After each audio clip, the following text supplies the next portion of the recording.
కానీ అసలు ఎలిజిబిలిటీ ఏంటి, ఎవరు ఎలిజిబుల్ దీనికి చూడండి.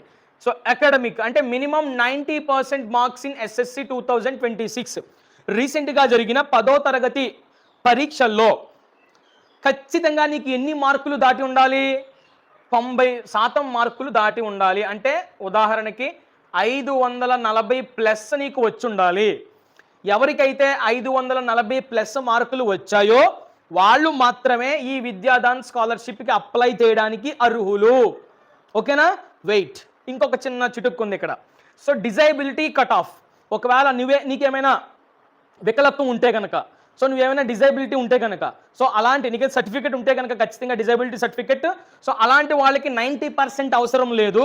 75% మార్క్స్ వస్తే, టోటల్ మార్క్స్ అవుట్ ఆఫ్ 600కి 75 మార్క్స్ నువ్వు స్కోర్ చేయగలిగితే ఖచ్చితంగా నువ్వు కూడా అప్లై చేయొచ్చు. వెన్ నువ్వు ఒకవేళ డిజైబిలిటీ పర్సన్ అయితే కనుక.